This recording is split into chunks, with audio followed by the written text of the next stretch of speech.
comments where you're coming in from. Let me know how your Saturday is going. I always look forward to these Saturday mornings, and today is a very busy Saturday morning as we are headed to Orlando this week for our official launch after many, many months. Gosh, it's been almost 24 months of planning, dreaming, beta testing, working. And this is our launch week. Many of you know today is also the Sunflower Showdown. So in our state, there's the big rivalry with basketball between the K-State and the KU. So there's a whole bunch of people feeling, which team are you going for? Obviously, the Chiefs made it to the Super Bowl. And so you got half the people loving the Chiefs and you got half the people hating the Chiefs. Many people are all perplexed about who the halftime show is. You know what? I'm 54 years old next month. And I will tell you, every year that I can remember for 54 years, there has been a team divided at the Super Bowl, a team divided when it was K-State, KU, a team divided when it was an election year, a team divided no matter what the debate was, because that's how people get their needs met. And today I want to share with you something that I learned. This is wisdom. I'm telling you, this might be the most important training I ever attended. I remember when my son first got into a very important relationship. And it's crazy because you understand, like, one of the most important things that you decide is who you're going to spend the rest of your life with, right? Like who you're going to have children with, who you're going to get in business with, who you're going to partner with. When you think about that, it's very important that you know what your needs are.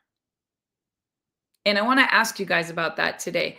I remember when Chance was just maybe 19 years old. Well, Lola's 6 and Lola wasn't here yet. I'll tell you, that's how long ago it was. One of the biggest investments I ever made for his birthday was I bought him and his friend tickets to Tony Robbins, because I knew the most important thing that you can give your child, your student, your spouse, yourself is the lesson of personal development. Now, I can go to an event and I can get pumped up to here. But if I come home and I'm surrounded and Dave is like, that personal development is stupid, or why did you go to that church, or your family is so blah, blah, blah. Can you imagine if I spent my entire life combating someone that was telling me you're dumb for going to that event? It's why it's so important that you align yourself with the right business partner, with the right spouse, with the right church, with the right people on a daily basis, because here's what's more important than the needs I'm going to share with you today. The people you surround yourself will also have needs, and they will always get their needs met.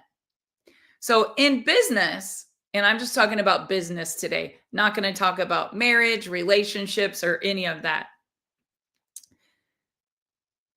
Callie's getting married this year.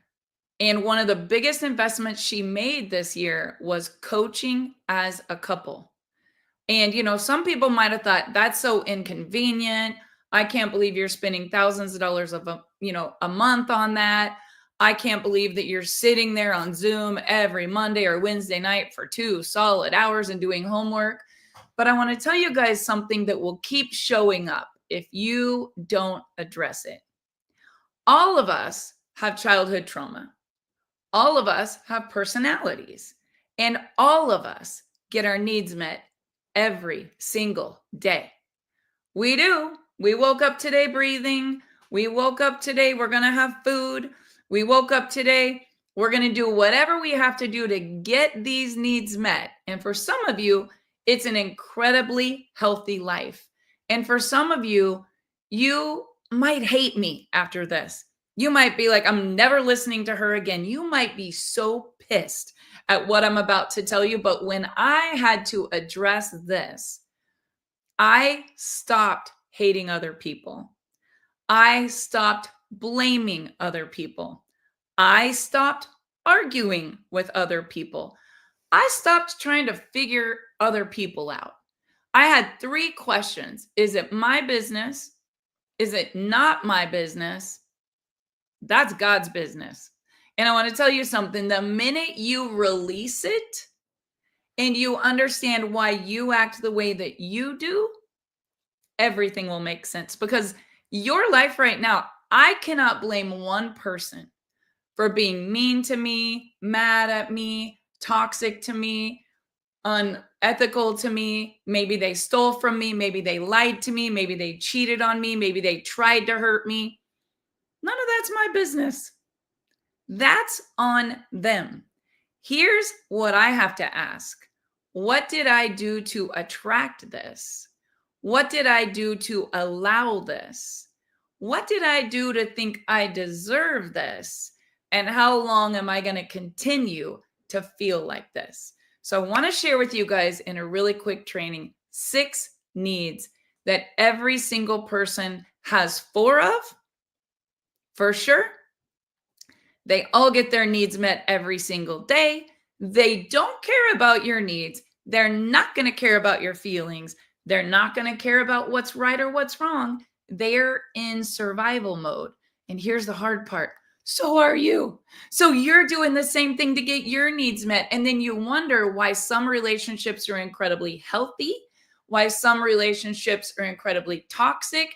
And if I could get everyone to go to the seminar, everyone would understand. But have you ever tried to lead a horse to water?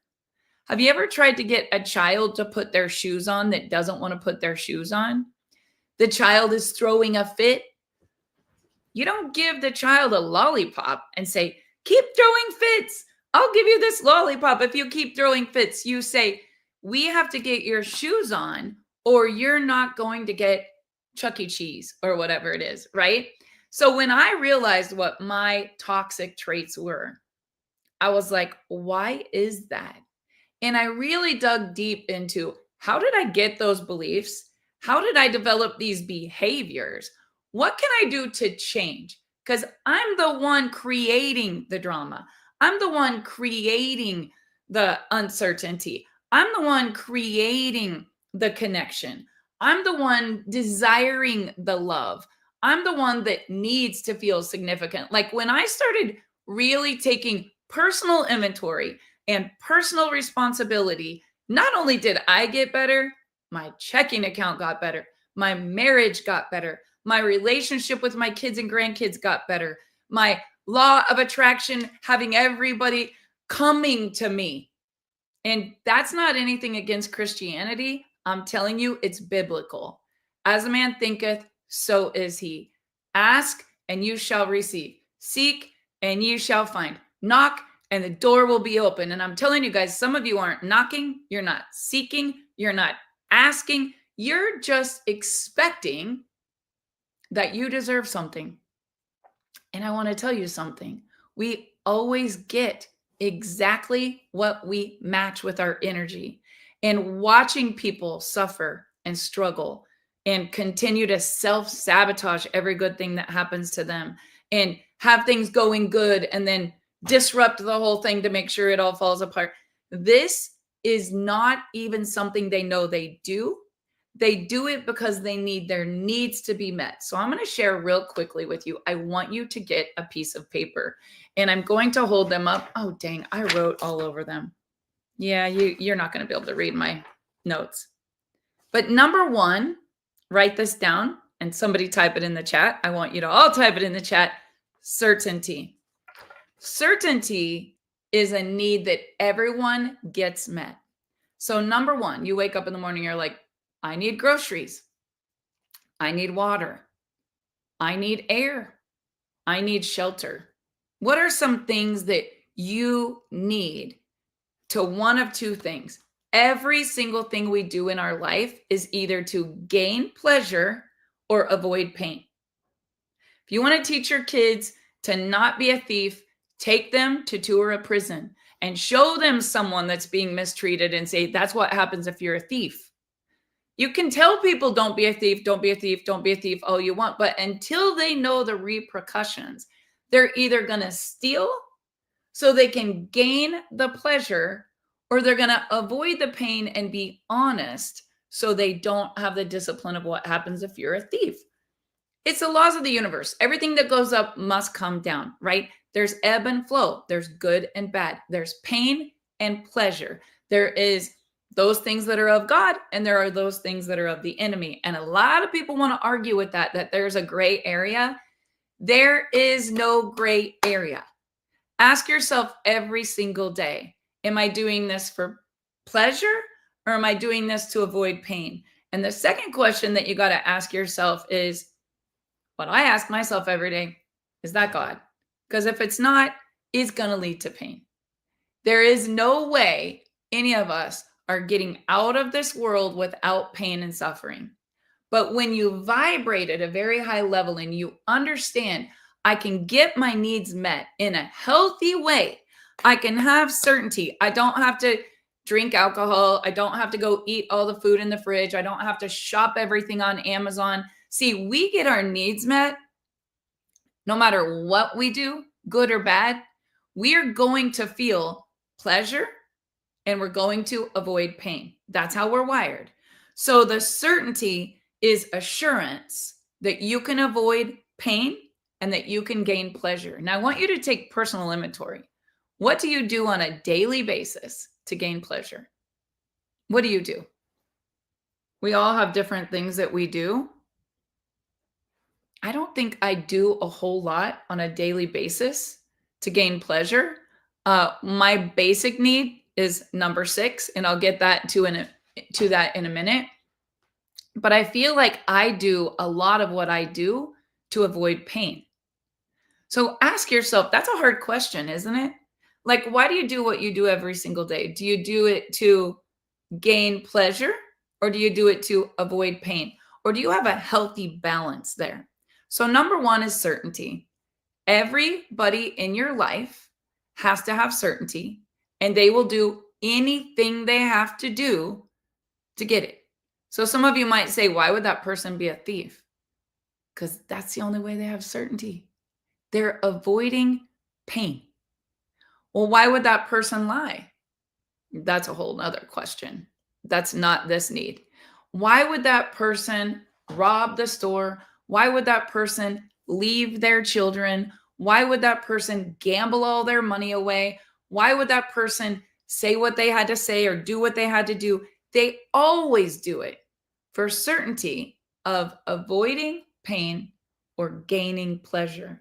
And when people find something that helps meet 4 of these 6 needs, they will be addicted to that no matter what it is, whether it's work or drugs or alcohol or gambling or women or men or abuse or lying or gossiping. Oh my gosh, that's something that so many people do. My biggest pet peeve in the whole world. I run from that. Like, that is the most toxic trait I cannot stand. It is disgusting. It destroys more than it builds. And I've learned the lesson. But once I know why they're gossiping, I say, which one of these needs are they getting met? And I try to coach them. Like, you don't have to do that to get your needs met. We don't do that over here. That is not the culture that we have. But you know what? There was a time that I would lie to feel loved.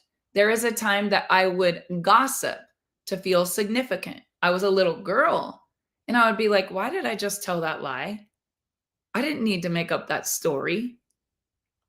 Why did I just gossip about that girl that's my friend when I told her that I wouldn't do it? Guess what, guys? I was toxic. I was getting my needs met, looking for love in all the wrong places. And one day I had this aha moment. I'm the problem. I'm the freaking problem. And I'm blaming it on everyone else. And the day I had that aha moment, I was like, I'm going to change. I'm going to get better. When I get better, everything will get better. And I know some of you are sitting there, I'm not the problem. She deserved it. Oh, no, no, no. I'm not the problem. No, we all are our own worst enemy, right? Number 2 need that you get met is uncertainty. You got to have variety. There's got to be adventure. You don't want to be bored. It's why if things get going too good, you'll mess it all up just so you have a little bit of variety, just so you don't get bored. And that's the way you got to have it. You always got to have a mess so that you have a little bit of uncertainty, a little bit of variety. Because if we just go like this, what is a straight line? If you're in the hospital and you see this, that person is dead. Dave was reading this week and really studying some scripture stuff. And he was like, you know what God really is the orchestrator of adventure. He allows you to go through the up, the down, the up, the down, the up, the down. So you draw near to him. So you have faith in him. So you trust him. So you like your entire life and how you become amazingly successful and make impact is the testimonies that you hear. It's the testimonies that you hear and the stories that you share. That's it. That's really the only reason we're here. Only reason you're on this planet is to serve and witness. Some of you might disagree. I mean, God does want us to have pleasure. He wants us to not have pain. He wants to bless us with all the things. But at the end of this life, the number one thing we had to do was witness and share. Witness and share and serve. Some people got that all backwards. They're like, serve me, take care of me, love me. I'm significant. Make sure that you know that. Like, that's not God. That's not God. Now, we all deserve to be pampered and loved. Last night, my husband made me a 1,000-piece Lego set of roses. Now, I love Dave. I'm never doing Legos. I could never do 1,000-piece Legos. I don't even know, my brain would explode. But I would do anything to contribute to his life in other ways. I just could never sit down and do 1,000-piece Lego. Like maybe if you had a gun to my head, but it would be brutal. It would take me a long time. I would probably have a panic attack. That's not the way that I'm wired because that is not my needs. Some of you need uncertainty. Some of you need variety more than you need certainty. So there are people who will say, certainty is my number one. I got to work for 40 years, have an IRA, make sure my insurance is paid, put it all in savings, hide some under the couch. Like I got to save it for a rainy day. Dave's mom, number one need, certainty. Because her early years in life, being a single mom, going through a divorce, being the one taking care of the kids, being on her own, she always checked her air conditioner every year. I don't check mine till it goes out, right? She always got her oil changed on time. I've never done mine until the light comes on. My brother will be like, you're 2 times over the oil change. I have a shop. Please come. My need has never really been certainty, but everybody has these 4. I want you to take an inventory of yourself. What is your number one need?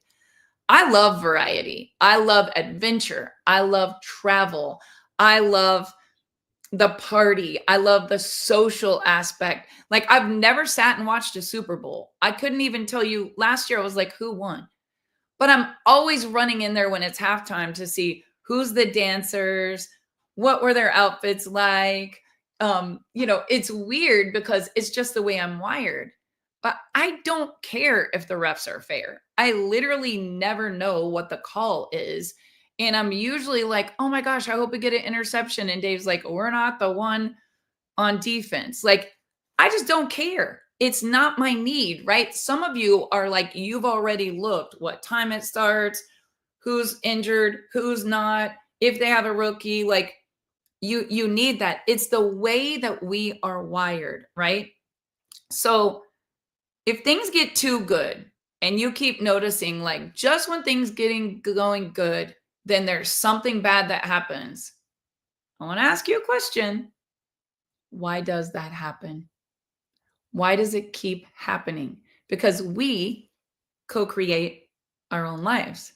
And what happens is because we allow it and we get our needs met always. It's our habits that have to change. It's our boundaries that have to change. It's the shit we put up with that we have to say, drawn a line in the sand. I'm not going to do that anymore. Nah, nah, nah, nah, nah, nah, nah. I'm not going to let you get your needs met based on inflicting pain on me to get your needs met. See, when I was a little girl, I needed this one. Nope, this isn't the one. I'm going to do one more and then I'm going to tell you the one I needed. Significance. People need significance. That's number 3. Feeling unique, feeling important, feeling special, feeling needed.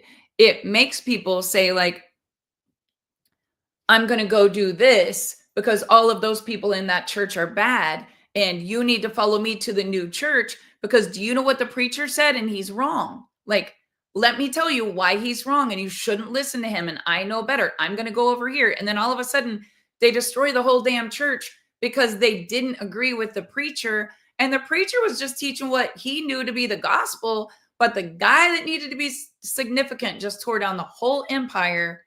And guess what? He's going to go to that one just long enough to feel significant.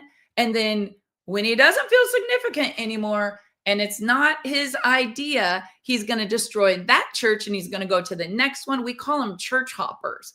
There's a lot of those in my industry. We call them company hoppers. Like, they're in a new company every 2 months and it's never their fault.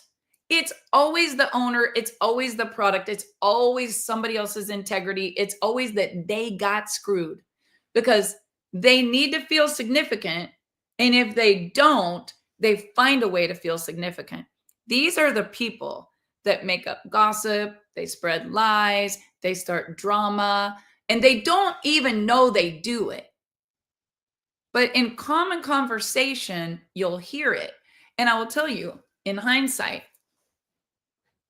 2016 maybe, I got sucked into a circle of people that needed to feel significant and literally lost everything over the power of association and being in a group of people that was going to be right no matter what. They weren't giving up no matter what. And maybe we were right. But you can be right or you can be rich. Very seldom are you always going to be both. So what I have learned is when I'm around someone that needs to feel significant, I can love them. I can encourage them. I can give them a book. I can tell them everything they do great. But let me tell you something. Ego edges God out. And when someone always has to feel significant, it is not a good situation.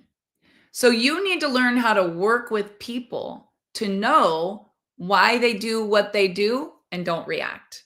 Do not react. In our family, there are people that this is their common need.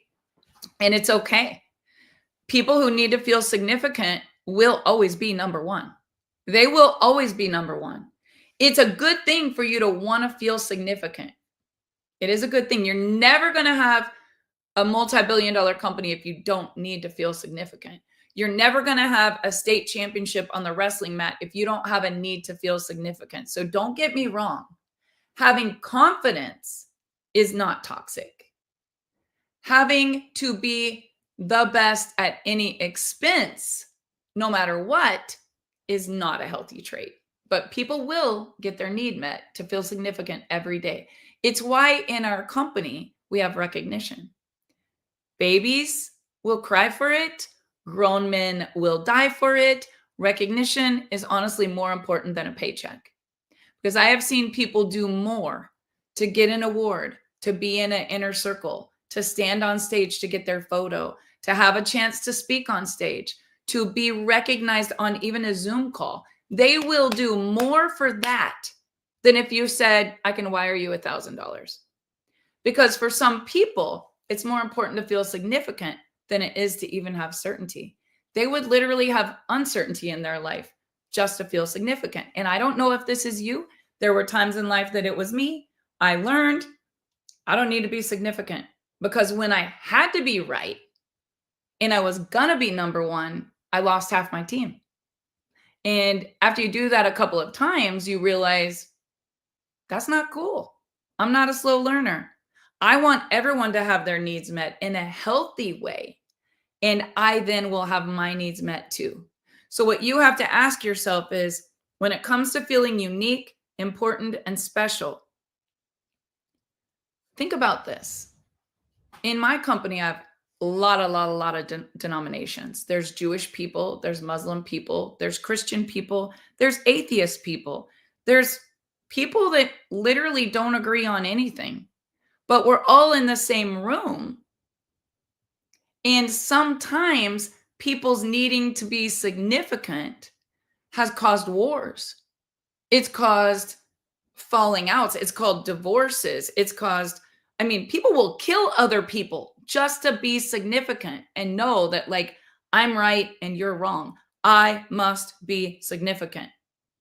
They'll spend money, they'll buy cars, they'll go on trips they can't afford, they'll max out credit cards, they'll literally go get their lips done and buy a $5,000 outfit for the Instagram post with the celebrity at the concert they couldn't afford to go to, and then go home, not have furniture in their apartment, be behind on their credit cards, like whatever, just to get their needs met. Folks, we are in a world where everybody wants to be validated and everybody wants to be significant. And if I could tell you one thing, live below your means, quit trying to be the one with the selfie stick, turn the camera around, put it on the other people, and watch what happens in your life. Because number 4 need that everyone needs, and this is the reason why I chose this topic, because it's Valentine's week. Everybody needs to feel love. Everybody needs to feel love. It's connection and love. Number 4 is connection and love. So these first 4, everyone in the world needs met.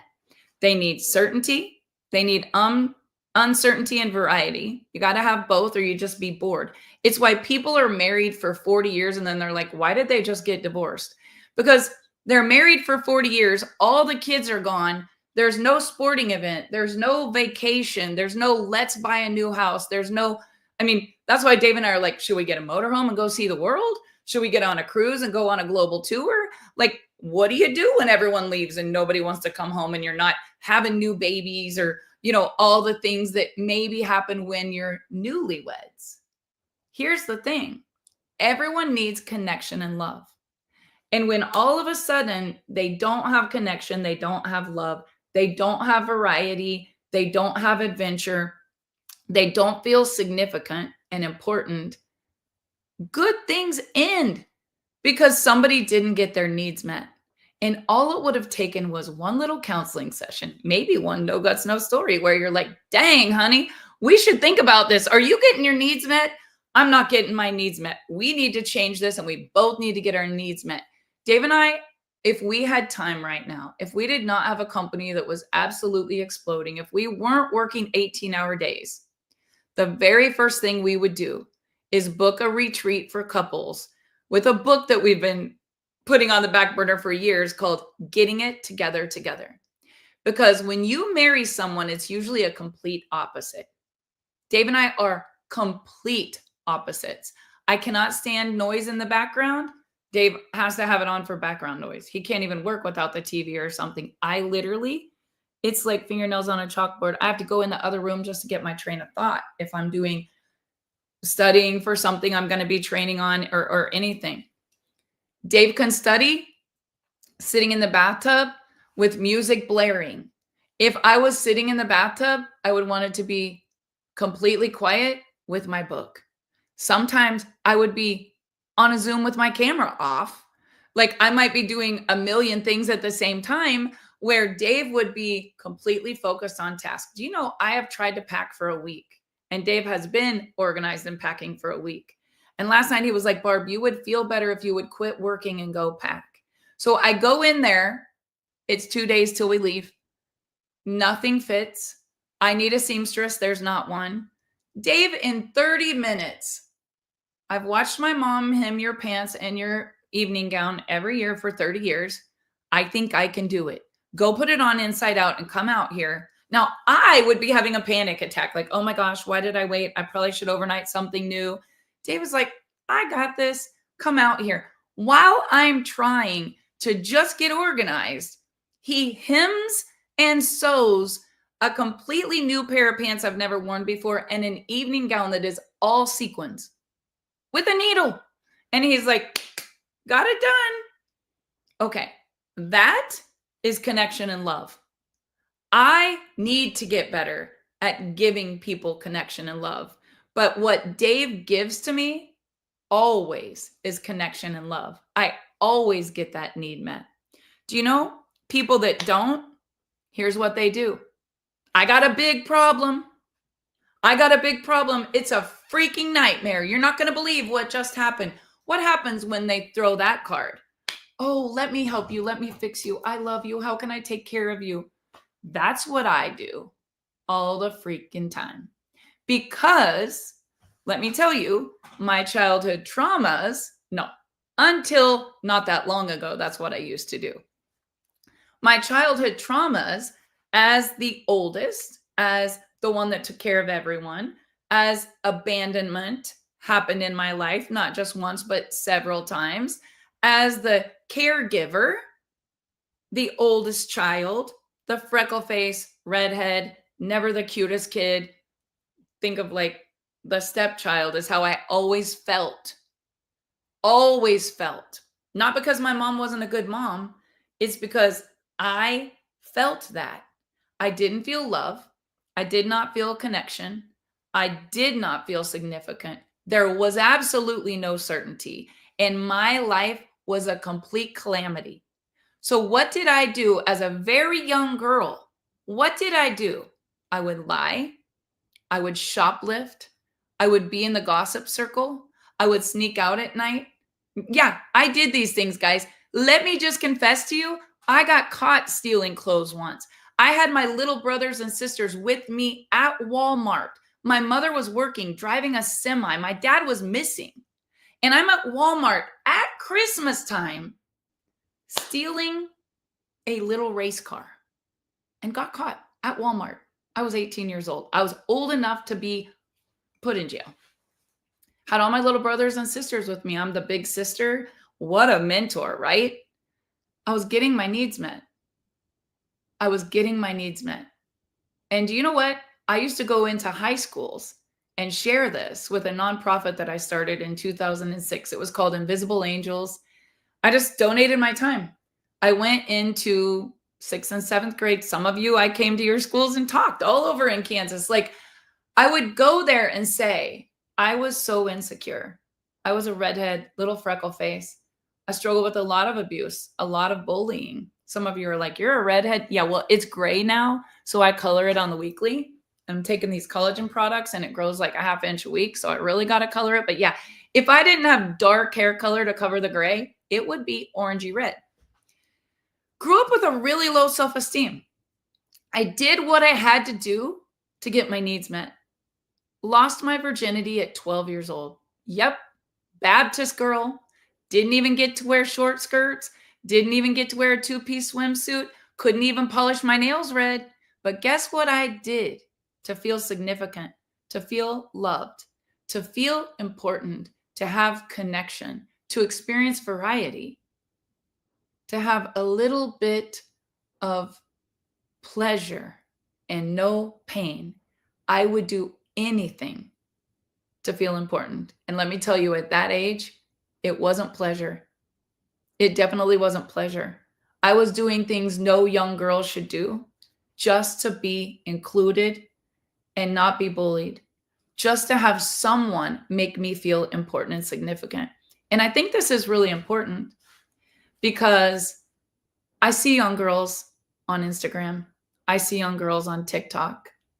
I see girls that need to be loved and feel significant. And guess what? It's not just young girls. I see them when they're 30. I see them when they're 40. I see people my age doing this shit. They're 55 years old and they're still trying to get their needs met. Here's what I'm going to say to you. Connection and love is something we all have to have. Babies will die. If they're born and you just put them in the little incubator and nobody picks them up and loves them, they literally will not be healthy and make it. It's why they put them in a nursery if the mom can't do it right away. A strong feeling of closeness or union with someone or something will help people get their need met. But if not, they will feel sorry for themselves. They will spiral out of control. They will do whatever they got to do to get attention. It's why little kids throw a temper tantrum, because you're not paying attention to them and they're not feeling connection and love. It is why grown adults throw temper tantrums, because they're not feeling connection and love. It's not you. It could be at work. Their boss treats them a certain way and abuses them. It could be at home. Their husband doesn't love them and take care of them.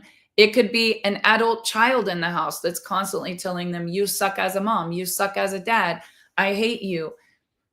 I don't know what's happening in your life, but I want to tell you, you're never going to get your needs met looking for it in things that are of the world. You're always going to be thirsty.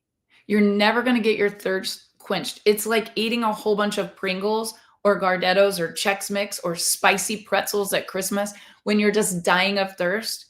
People go and try to do whatever they got to do to get these needs met. And what happens is they're constantly thirsty for more.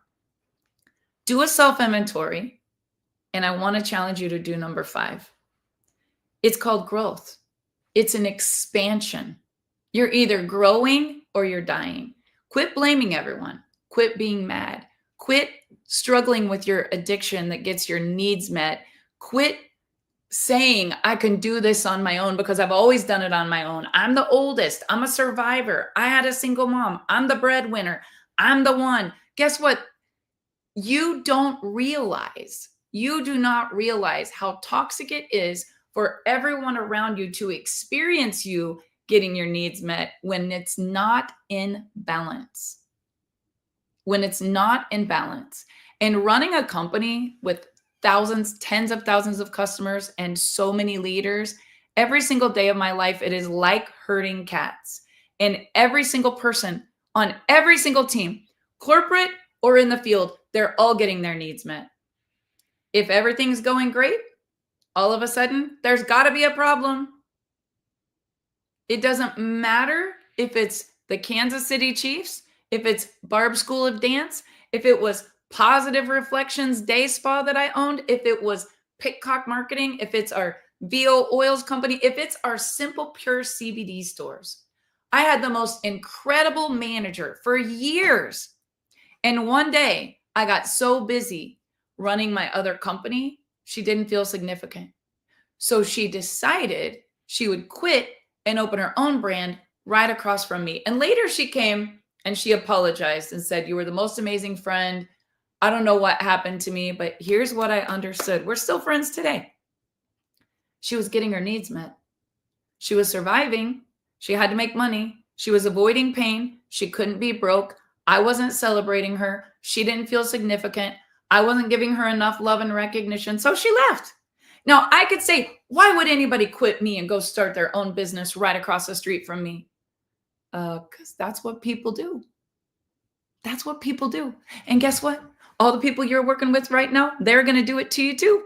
And guess what? All the people in your family, they're good people, but there are going to be some that are going to do things that you're like, I literally cannot believe she just said that. I cannot believe she behaved that way. I don't understand why she's doing what she's doing. And it might be your own kids. You might be like, what in the what? Like, that's not how I raised you. They're on their own journey. They got to experience growth. They've got to go through the low, low lows to hit the high, high highs. And when Dave and I were in a bankruptcy at 23 years old, I will guarantee you, my mother was like, I have worked my entire life and been debt free and lived below my means. Why would you go and do all that? Why would you get a new house? Why would you get a new car? Why would you spend money you didn't have? Why would you not pay your bills? I didn't plan to fail. I just failed to plan that things were going to go the way they went. But why did I do it? Let's get back to the root of the problem. Why did I do it? I needed to feel significant. So I spent money I didn't have on things that I didn't need to impress people that I didn't like, who didn't care anyway. That's the definition of status. And then one day I was like, damn, I'm making promises my checks can't pay for. I'm doing things I can't do. And when you learn that at an early age, like 23 and 24 was young for Dave and I, we grew. Growth is number 5. We grew. An expansion of capacity, a failure that taught a lesson, wisdom that came from pain, Things you learned, I better not do that or I will get that. It came from growth. You're either growing or you're dying, and you're not doing both. Nobody's coasting up a hill. Flowers in a vase start to stink. Gardens that don't have weeds pulled out get taken over by all the weeds. What are you doing to grow? And when I see people that just work, work, work, they just work, work, work. It's all pain. It's never pleasure. They don't feed this. You can't pour from an empty cup. It ain't going to work. Eventually, you're going to go empty. You're going to be burned out. You're going to be pissed. You're going to be resentful. You're going to blame everyone else. And somebody's going to get the brunt of that. That's me on the daily with lots of people. Lots of people. When there's thousands of people, you can bet there's going to be a few hundred that are they're going to feel this. Most people react, fight, defend, freak out, quit, run, divorce, blame, post it all over Facebook. Oh my God. It's just hard for me to watch, guys. But here's what I have to say. I have to practice the art of allowing, and I have to let people be mean. I have to let people post all kinds of negative stuff. I have to watch people tear other companies down and gossip and fight and go live about it. And then they got to get on their Instagram. Like, I am so tired of seeing all the celebrities fight with all the celebrities and all the people argue about how the Chiefs cheat. Like, here's what I want to ask you guys.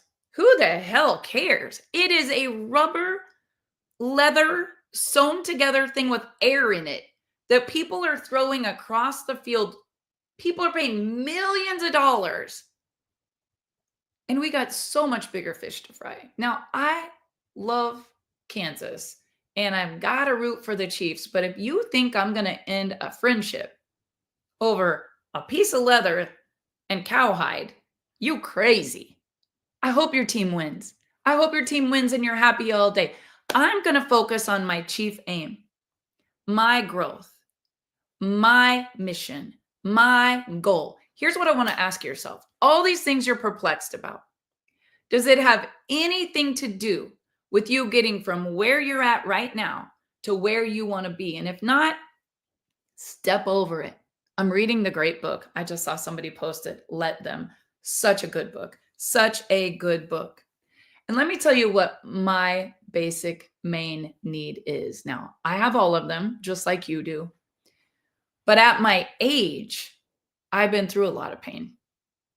At my age, I've experienced a lot of love. At my age, I've had a lot of significance. It didn't get me anywhere. You can have all these. I got so many trophies and awards. It's cluttered. There's so many of them. Keep the awards. Keep the money. Keep all of the recognition. Here's what I'm going to tell you. Contribution is the only thing I think about every day. My kids make fun of me because if we sit down to eat and someone didn't get their food, I'm literally like, you can have mine. And Kelly will be like, I don't want yours. Mine is coming. I have to give. It is my basic need. I have to contribute. It's the way that I'm wired. But it has also caused me a lot of pain and suffering because I will give what I don't have. I will say yes to what I should say no. I will take a lot of shit from people to make them happy. And I will spend my entire life trying to fix things that I can't fix, trying to cure things that I can't cure, trying to repair things that I didn't cause, trying to take the blame for things that aren't my fault. Like, always trying to find the solution. And what I have to remember is it's okay to get my needs met, but there must be balance. So when I ask you, contribution is a sense of service, focus on others, helping, giving, supporting. And sometimes you have such a need to contribute that you actually give money you don't have. You actually give of your time when you should be saying no to the things you volunteer for because it's not moving the needle on your needs. You got to put your own mask on before you can take care of anyone else. And I'm going to repeat these. Number 1 is certainty. Number 2 is uncertainty and variety, adventure, fun, whatever you call that. Number three is significance. That's your recognition. I want to be somebody. I want to be important. I want to get this master's degree. I want to run this marathon. I want to get this amazingly beautiful wife. I want to have the gorgeous wedding that I've always dreamed of on my wedding day. Whatever it is, feeling unique, feeling important, feeling special, feeling celebrated. We all need that. Number four was connection and love. And I will tell you guys how sick my need for contribution is. When it was Valentine's Day and I owned two dance schools, one in Russell had about 65 kids, one in Great Bend had about 130 kids. On Valentine's Day, I would buy 300 flowers. I would sit and wrap them all or pay someone to wrap them all in tissue paper. I would write cards because growing up as a little girl, I can remember people would get called to the office on Valentine's Day. And they would get Valentines and cards and candy. And sometimes it was those big walking balloons.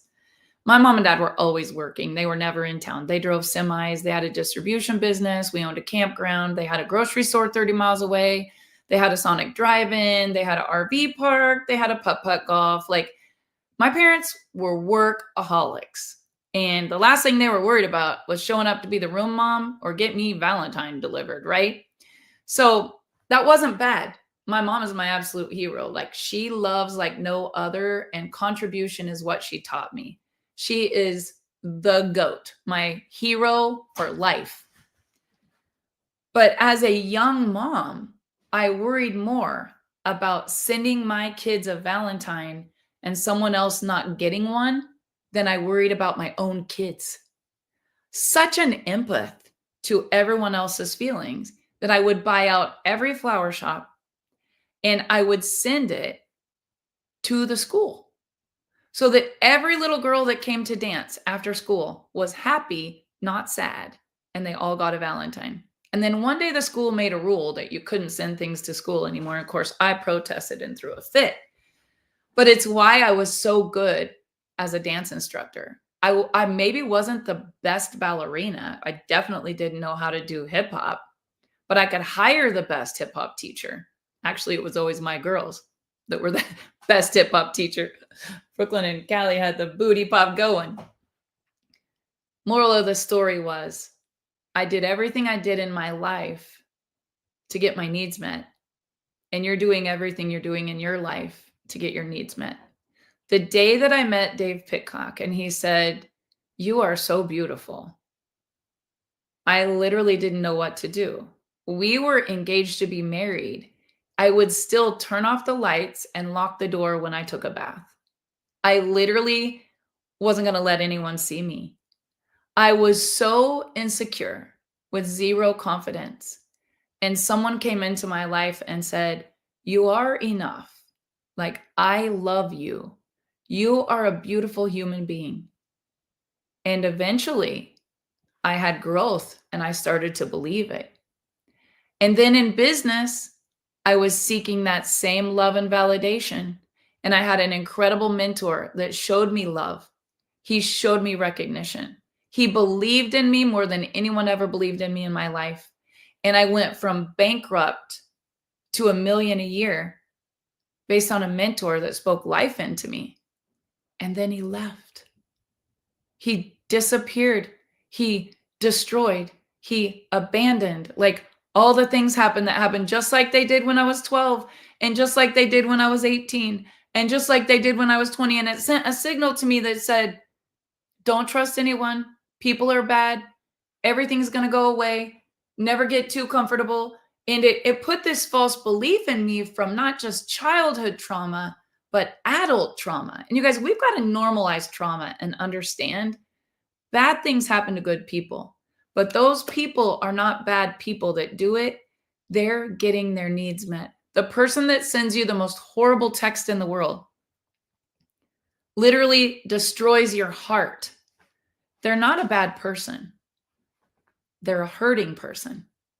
Hurting people hurt people. Now, maybe I'm too forgiving, but I don't hate anyone. I am all love, 100% love. Even people that have destroyed my businesses, my past, hurt my children, whatever they've done, I never hold a grudge because here's what I know. The highest vibration next to authenticity is love. And I have experienced so much growth.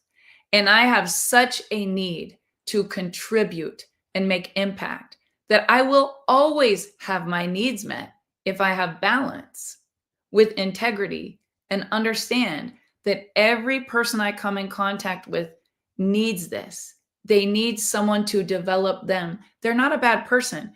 They don't know how to get better. The addict that has failed 3 times, stole from their family, lied, destroyed everything is not a bad person. I love them. I forgive them. I want to contribute to them. I want them to find that they can have their needs met in a much different way. Now, some people think I'm crazy. They want to judge, they want to blame, they want to shame. The atheist that comes into my company, that comes and they're definitely not believing in Jesus. I'm not trying to change them from an atheist to a believer when I meet them. I want them to get their needs met. I want them to feel loved. I want them to feel significant. I want them to have certainty. I want them to trust me. I want to be the light that helps them with the growth. And more important than anything, whether they ever believe like I do or not, I'm not going to start a war. I don't have to be right. I'm not going to argue with them.